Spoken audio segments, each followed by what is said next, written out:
gang kecil yang remang, berdiri sebuah warung nasi goreng sederhana. Tenda lusuhnya bergoyang pelan tertiup angin malam. Satu lampu bohlam menggantung di tengah, cahayanya bergetar seolah kelelahan. Bau minyak dan bawang goreng bercampur dengan udara lembab kota kecil di pinggiran kabupaten itu. Pemilik warung bernama Pak Harun, lelaki berusia sekitar 50 tahun. Wajahnya keras karena matahari, tapi matanya lembut ketika tersenyum. Ia sudah berjualan di situ sejak beberapa tahun lalu. Setiap malam, ia datang mendorong gerobak bututnya, menyiapkan wajan, dan mulai menyalakan api kompor minyak tanah. Biasanya, warung itu tak pernah sepi. Ada tukang ojek, pekerja pabrik, dan penjaga malam yang singgah untuk sekadar mengisi perut.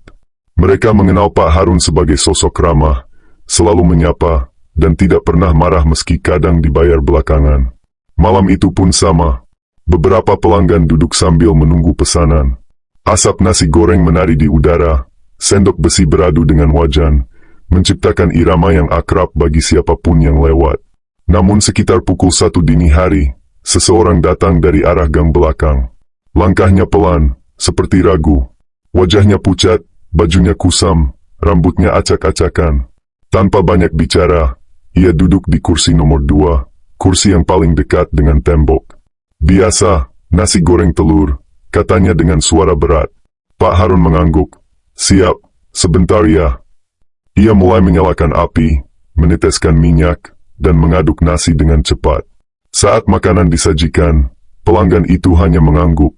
Ia mulai makan perlahan, sesekali menatap kosong ke arah dinding.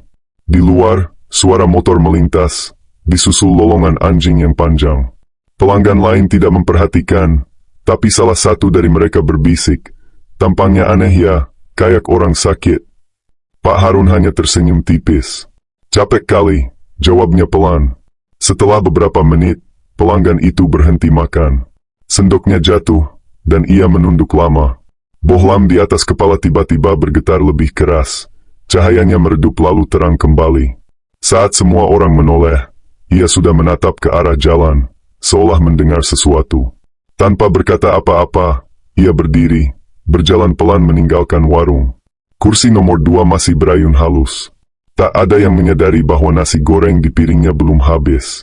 Beberapa saat kemudian, suasana menjadi hening. Hanya terdengar suara api kecil dari kompor dan dengungan lampu. Pak Harun merapikan meja sambil menyalakan rokok. Tiba-tiba, telepon genggam di meja kasir berdering. Nomor tak dikenal. Ia ragu, lalu mengangkat. Suara di seberang terdengar berat, seperti berbisik. "Warung Harun, ya?" "Iya, betul," jawabnya pelan.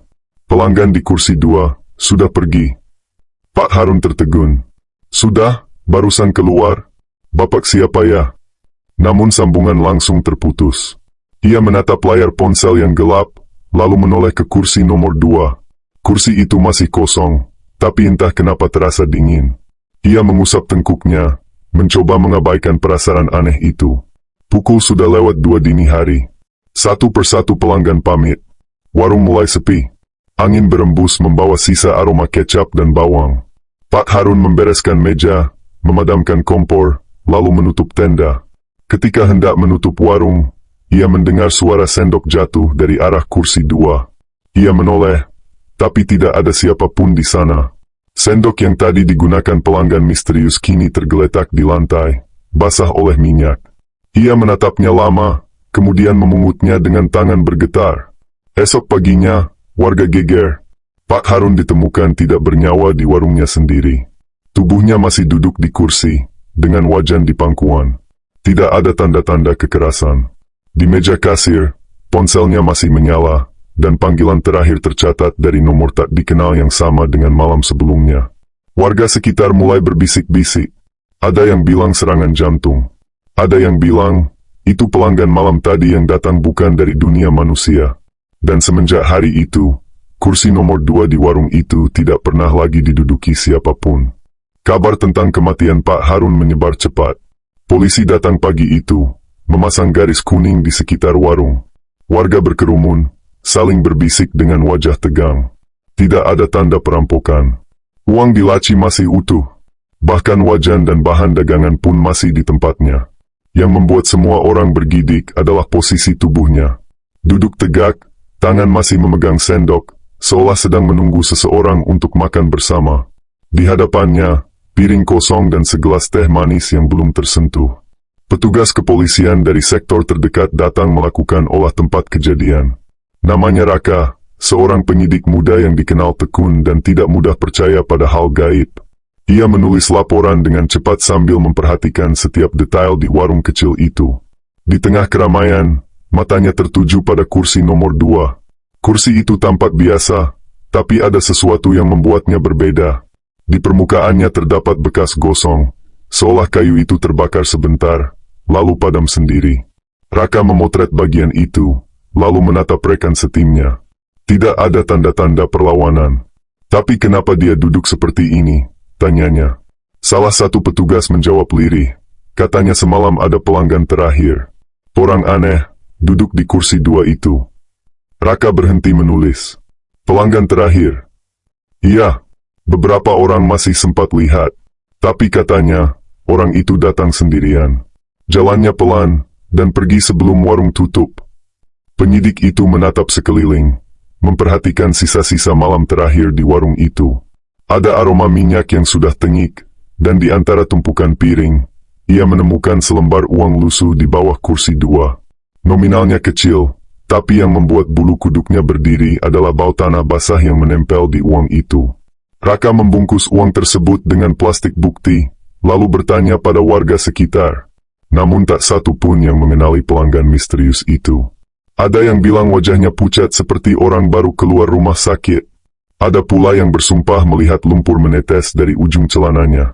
Hari mulai sore ketika Raka meninggalkan lokasi.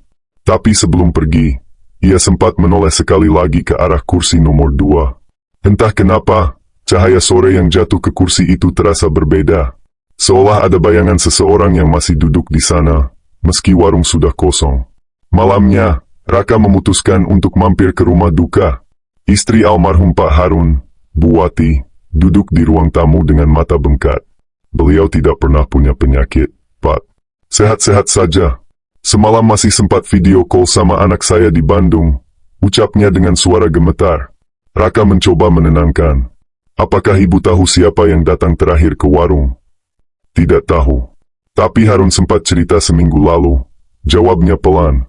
Katanya, setiap malam ada pelanggan aneh duduk di kursi 2. Tidak pernah banyak bicara, tapi selalu pesan nasi goreng telur dan segelas teh manis. Kadang datang pas hampir tutup, dan setiap kali orang itu pergi, suhu di warung jadi dingin seperti habis hujan. Raka menulis setiap kata itu di buku catatannya. Ia bertanya lagi, apa Bapak Harun pernah lihat kemana orang itu pergi? Bu Wati menatap kosong. Katanya, orang itu selalu berjalan ke arah gang belakang, ke jalan yang menuju kuburan lama. Raka menegakkan badan. Kuburan lama yang dimaksud adalah pemakaman Suro Kencono, tempat yang sudah lama ditutup karena tanahnya sering longsor. Tidak ada yang berani ke sana malam-malam. Keesokan harinya, Raka kembali ke warung itu. Garis polisi sudah dilepas, tapi suasana tetap terasa berat.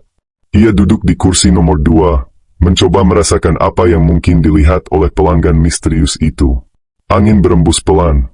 Dari arah gang belakang terdengar suara gemerisik dedaunan. Ia menoleh sekilas dan melihat sesuatu di tanah dekat tiang tenda. Jejak kaki berlumpur, mengarah keluar gang. Bentuknya aneh. Tidak seperti jejak sepatu atau sandal biasa, tapi seperti telapak kaki tanpa alas, dan di ujungnya terdapat goresan panjang seperti kuku.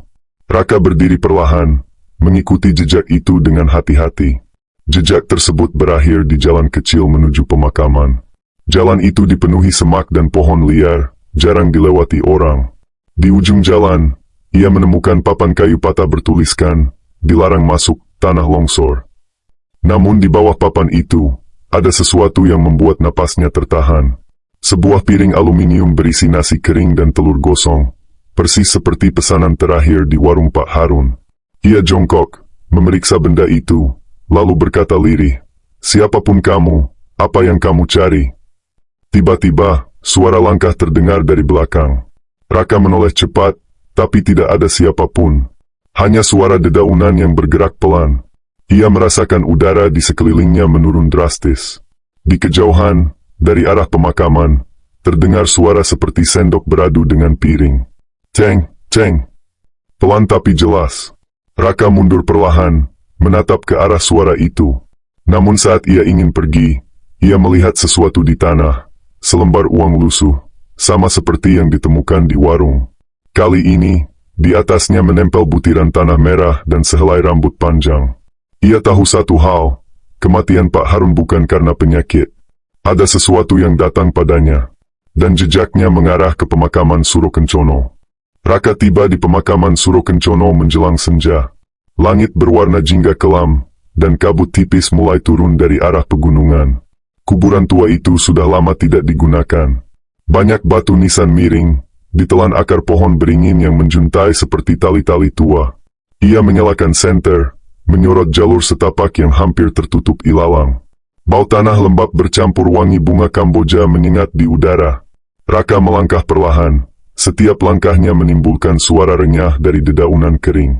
Beberapa meter ke dalam, ia melihat sesuatu yang membuatnya berhenti.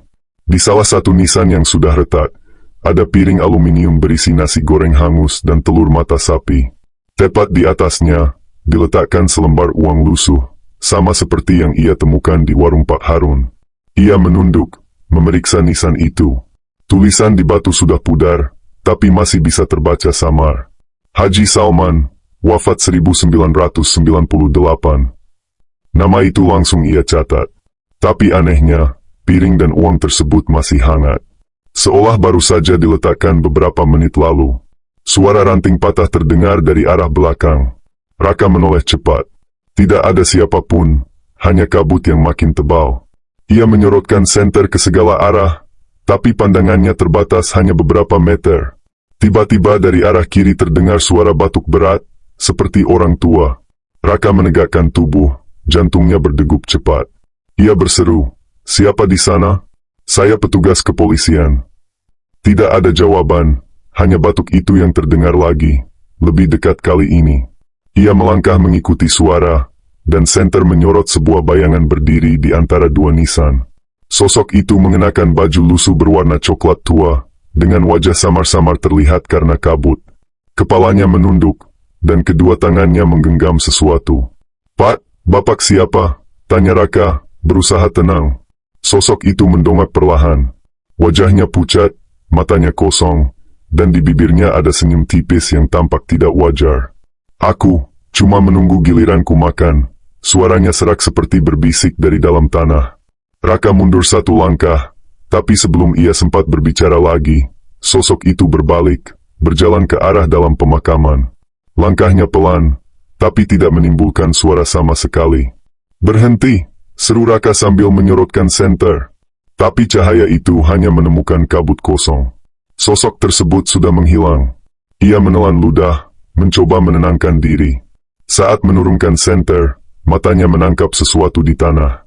Sebuah sendok logam tergeletak di antara rumput. Sendok itu berkarat, tapi di permukaannya ada ukiran nama kecil, Harun. Raka memungutnya dengan sarung tangan, lalu menatap ke arah hutan di belakang pemakaman. Dari sana, terdengar suara lirih seseorang menyenandungkan lagu, seperti orang yang sedang berjualan. Nasi goreng, panas, masih hangat. Suara itu pelan, tapi jelas. Ia tahu lagu itu, lagu yang biasa dinyanyikan Pak Harun setiap malam sambil mendorong gerobaknya. Tenggorokan Raka terasa kering. Ia menatap sekeliling, mencari sumber suara. Namun hanya kabut, nisan, dan bayangan-bayangan yang terus bergerak di pinggiran penglihatannya. Saat ia hendak mundur, tiba-tiba senter padam. Gelap total. Hanya tersisa suara angin yang berputar di antara pohon beringin. Raka menarik napas panjang dan menyalakan senter cadangan. Tapi begitu cahaya kembali, piring aluminium yang tadi ia lihat sudah tidak ada. Di tempatnya kini hanya tersisa gundukan tanah baru dengan bunga Kamboja segar di atasnya. Ia berlutut, menyentuh tanah itu. Hangat. Baru digali. Ada sesuatu terkubur di bawah sana. Dengan hati-hati ia menyingkirkan sedikit tanah di bagian pinggir. Namun baru beberapa genggam, tangannya menyentuh sesuatu yang keras. Ia menyinari, dan matanya langsung membelalak. Sebuah piring aluminium, Sama persis seperti yang tadi hilang, kini setengah tertimbun tanah. Di dalam piring itu terdapat nasi goreng gosong dan potongan telur. Tapi yang membuat Raka hampir terjatuh adalah benda kecil di sampingnya. Ujung jari manusia, sudah mengering dan berwarna abu-abu. Ia menutup mulutnya, mundur cepat. Namun di antara desau angin, suara lirih kembali terdengar, lebih dekat. "Terima kasih, Pak Harun, sudah melayaniku setiap malam." Suara itu datang dari arah belakang. Raka berbalik. Tidak ada siapapun. Tapi kursi kayu tua yang entah dari mana tiba-tiba sudah berdiri di depan Nissan, dengan piring kosong di atasnya. Senter di tangan Raka mulai bergetar. Ia tahu tempat itu menyimpan sesuatu yang tidak seharusnya diganggu. Sebelum meninggalkan lokasi, ia menatap Nissan Haji Salman sekali lagi. Kini di bawah nama itu, tanah tampak bergelombang seperti baru diuruk. Di kejauhan, angin membawa aroma minyak goreng dan bawang putih terbakar. Raka melangkah cepat keluar dari pemakaman, tapi langkahnya terasa berat. Setiap kali ia menoleh ke belakang, seolah ada bayangan seseorang yang mengikutinya dari jauh, berjalan pelan sambil membawa piring di tangannya. 3 hari setelah kejadian di pemakaman Surokencono, Raka belum bisa tidur dengan tenang. Setiap kali menutup mata, ia mendengar suara piring beradu dan aroma nasi goreng yang tiba-tiba muncul di kamarnya. Ia tahu pikirannya sedang kacau, tapi intuisi penyidiknya berkata bahwa ini belum berakhir. Ia memutuskan untuk kembali ke lokasi awal, warung milik almarhum Pak Harun. Warung itu sudah tertutup sejak kematian pemiliknya. Meja-meja ditumpuk di pojok, dan debu menempel tebal di setiap permukaan. Namun saat Raka mendekat, ia melihat sesuatu yang tak masuk akal. Asap tipis keluar dari dalam warung, seperti ada seseorang yang sedang memasak di dalam. Ia menahan napas, membuka pintu perlahan. Suara desisan minyak panas langsung terdengar. Di meja dapur, wajan bergoyang pelan, seperti sedang digerakkan tangan tak terlihat. Bau nasi goreng yang baru dimasak memenuhi ruangan. "Siapa di sana?" Suara Raka serak dan tegang. Tidak ada jawaban. Tapi di antara aroma itu, ada sesuatu yang membuatnya ngeri. Bau tanah basah. Ia melangkah maju, menatap wajan yang kini berhenti bergerak. Di sebelahnya, sendok logam berukir nama Harun tergeletak di atas meja, bersih seperti baru dicuci. Di dinding belakang warung, seseorang menulis dengan arang, "Aku kembali untuk makan terakhirku." Raka mundur, mencoba memahami pesan itu. Tiba-tiba, lampu neon di langit-langit berkelap-kelip. Dari arah pintu masuk terdengar suara langkah berat. Raka menoleh, dan tubuhnya langsung membeku. Seorang pria tua berdiri di ambang pintu. Bajunya lusuh, tubuhnya penuh lumpur kering. Wajahnya pucat, tapi senyumnya lebar, terlalu lebar untuk ukuran manusia. Di tangannya, ia membawa piring aluminium kosong. "Maaf, saya datang terlambat," katanya pelan, suaranya datar tapi menusuk. Raka berusaha bicara, tapi suaranya tidak keluar. Pria itu melangkah pelan ke kursi nomor 2, duduk, lalu menatap meja kosong di depannya. "Dulu, Pak Harun selalu menyiapkan pesananku tanpa aku perlu bicara. Sekarang, siapa yang akan melayaniku?" Raka berusaha mengendalikan rasa takutnya. Ia mengambil langkah maju. "Siapa kamu sebenarnya?" tanyanya tegas. Pria itu mendongak. Matanya hitam pekat, tanpa pantulan cahaya. "Namaku Salman. Aku tidak pernah sempat membayar makanan terakhirku 20 tahun lalu." Raka terdiam. Otaknya berputar cepat mengingat nisan di pemakaman. "Salman. Haji Salman." Pria itu hanya tersenyum tipis. "Waktu itu, aku meninggal di jalan sebelum sempat mengucapkan terima kasih. Sejak malam itu, aku selalu kembali, menunggu dilayani." Seketika suhu ruangan menurun drastis. Wajan di atas kompor menyala sendiri. Api biru menari di udara. Bau gosong menyengat hidung. Raka mundur selangkah, tapi kursi di belakangnya bergerak sendiri, menutup jalan keluar. Salman menatapnya, lalu berkata pelan, "Sekali lagi saja, bantu aku makan malam terakhirku." Tanpa sadar, Raka merasa tubuhnya kaku. Tangannya bergerak sendiri mengambil spatula dan mulai menumis nasi di wajan. Gerakannya cepat, seperti dikendalikan. Minyak mendesis, bawang putih terbakar. Aroma itu sama persis seperti nasi goreng buatan Pak Harun. Di tengah proses itu, Air mata menetes dari mata Raka. Ia tak tahu kenapa, tapi ada perasaan sedih dan hampa yang begitu dalam. Seolah sebagian jiwanya mengerti apa yang diinginkan sosok di depannya. Ketika nasi goreng itu matang, Raka menaruhnya di piring aluminium. Salman tersenyum lebar, tangannya bergetar saat mengambil sendok. "Terima kasih, sekarang aku bisa tenang," katanya dengan suara bergetar. Namun sebelum ia menyuapkan makanan itu, tubuhnya mulai memudar. Wajahnya yang pucat berubah menjadi abu-abu, lalu perlahan hilang bersama udara dingin yang menyelimuti ruangan. Piring itu jatuh ke lantai, tapi isinya masih utuh. Raka terdiam lama. Lalu ia menatap tulisan arang di dinding yang kini berubah menjadi samar. Tulisan itu membentuk kalimat baru. "Terima kasih sudah menggantikan tugasnya." Saat ia hendak keluar dari warung, matanya tertuju pada sesuatu di meja kasir. Sebuah uang lusuh dengan bau tanah, diletakkan rapi bersama secarik kertas kecil bertuliskan, "Lunaskanlah pesananku, Raka." Lampu di warung tiba-tiba mati total. Dalam kegelapan, suara sendok beradu dengan piring terdengar lagi, kali ini lebih jauh, seperti datang dari luar, menuju arah gang belakang.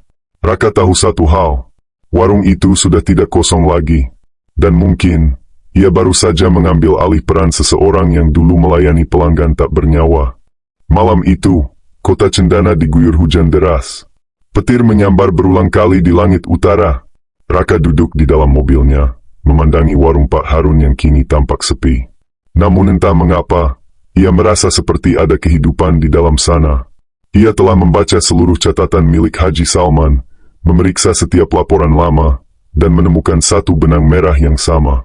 Setiap penjual nasi goreng yang memakai gerobak itu selalu mati dengan cara misterius. Semua korban ditemukan dalam posisi duduk, menghadap ke arah kursi dua, seolah sedang menunggu seseorang yang tidak pernah datang. Dan malam ini, Raka bertekad mengakhiri siklus itu. Ia turun dari mobil, mengenakan jas hujan, lalu melangkah menuju warung yang sudah setengah rubuh.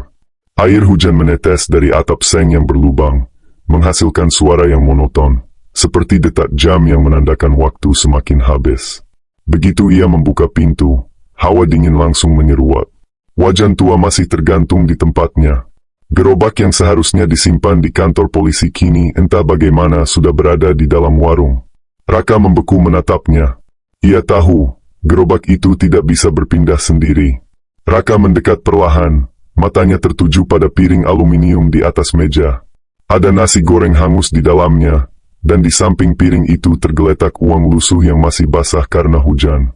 Ia menyentuh piring itu, dan saat tangannya bersentuhan dengan logamnya, pintu warung tertutup keras di belakangnya. Lampu mati. Gelap total. Suara sendok beradu dengan piring kembali terdengar. Ceng, ceng. Pelan. Teratur. Seperti seseorang sedang menunggu untuk dilayani.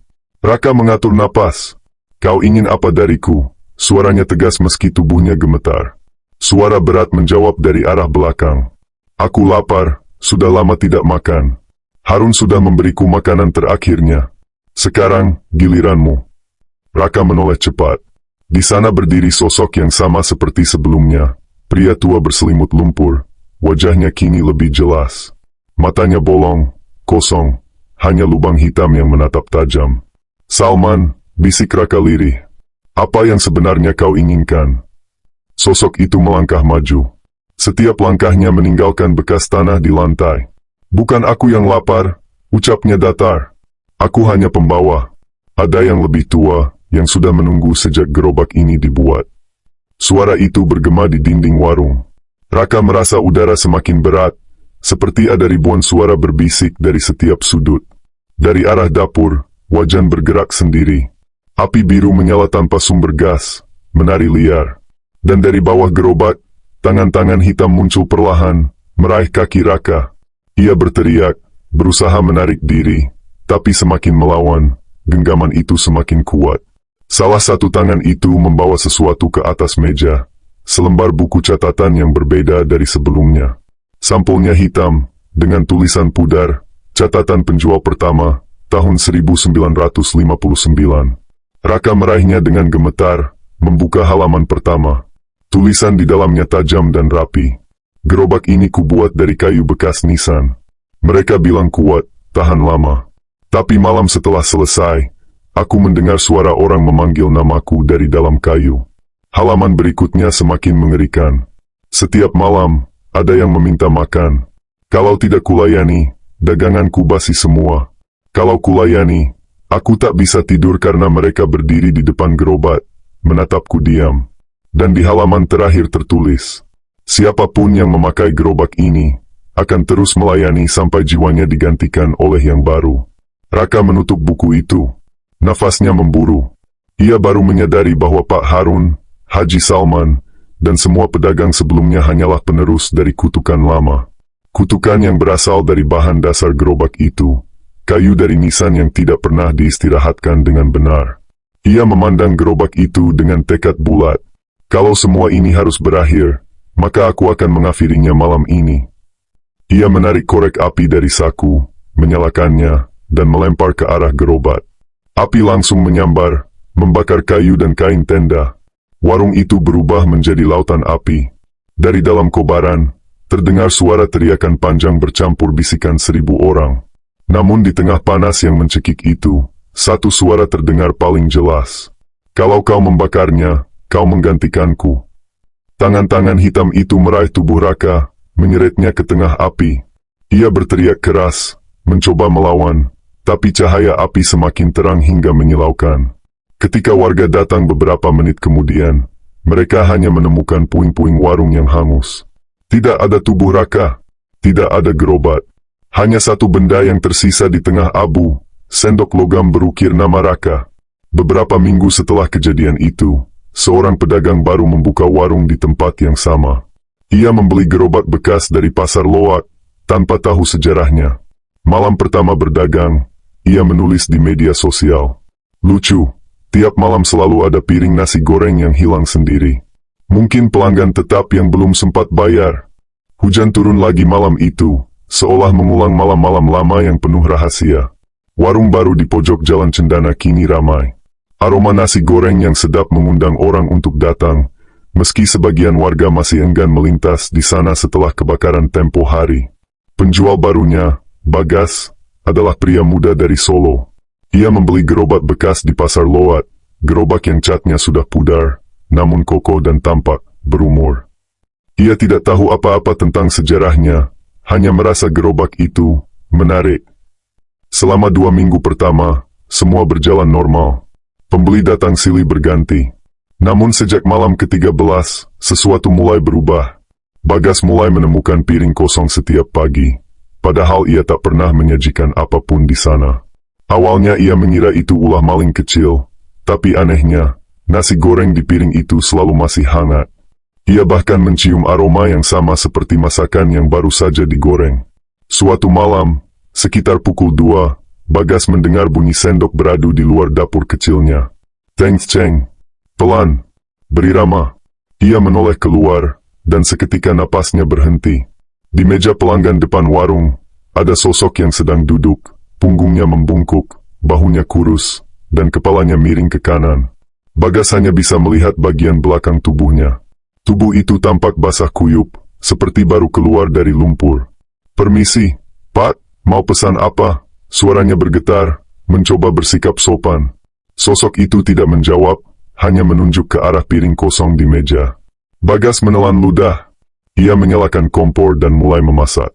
Tangannya gemetar saat memecahkan telur dan mengaduk nasi. Wajan panas berdesis, asap menebal, dan dari tengah kepulan itu, Bagas mendengar bisikan samar. Tambahkan, sedikit darah, biar rasanya sama. Bagas mematikan kompor seketika. Ia menoleh, tapi kursi di depan warung kini kosong. Tidak ada siapa-siapa. Namun piring nasi goreng yang baru dimasaknya, tiba-tiba menghilang dari atas meja. Keesokan paginya, seorang pelanggan menemukan Bagas tertidur di lantai dapur, wajahnya pucat, bibirnya biru. Ia masih hidup, tapi tidak bisa bicara. Di tangannya, ia menggenggam sendok logam berukir nama, Raka. Setelah dirawat selama 3 hari di rumah sakit, Bagas mulai bisa menulis di buku kecil yang dibawa polisi. Tulisan pertamanya hanya 3 kata. Mereka masih lapar. Seminggu kemudian, polisi memutuskan menutup lokasi warung itu. Namun malam setelah pengumuman, warga sekitar melaporkan hal yang aneh. Ada cahaya orang yang samar di ujung jalan, seperti pantulan api kecil. Dan dari kejauhan, terdengar bunyi wajan beradu pelan. Ceng, ceng, ceng. Seorang saksi mengatakan ia melihat 3 sosok duduk di depan warung itu, Raka, Harun, dan Salman. Ketiganya diam, menatap seseorang di balik gerobak yang kini kembali berdiri tegak, utuh, seolah tidak pernah terbakar. Sosok di balik gerobak itu tampak seperti Bagas, tapi wajahnya sudah bukan milik manusia. Matanya kosong, kulitnya kelabu, dan bibirnya bergerak perlahan menggumam satu kalimat. Selamat datang. Mau nasi goreng, panas. Petir menyambar di langit. Lampu jalan padam. Dan ketika warga menengok kembali, warung itu telah lenyap. Yang tersisa hanya aroma gosong dan sebuah piring kosong yang masih mengepulkan asap, tergeletak di aspal basah. Seperti itulah kisah tragis dari penjual nasi goreng yang melayani pelanggan tak bernyawa. Sebuah cerita yang mengingatkan kita bahwa tidak semua pembeli datang dengan langkah hidup, dan tidak semua yang melayani masih memiliki napas. Di setiap aroma nasi goreng yang tercium di malam hujan, mungkin saja ada jiwa-jiwa yang belum kenyang. Mereka menunggu di ujung jalan yang sepi, di kursi kosong yang tak pernah benar-benar ditinggalkan.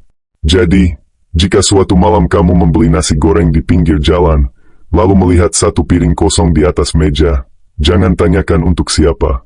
Karena bisa jadi, piring itu bukan untuk manusia. Terima kasih sudah menonton. Kalau kamu suka dengan kisah ini, jangan lupa like, komen, dan subscribe, agar kamu tidak ketinggalan cerita-cerita misteri dan horor lainnya.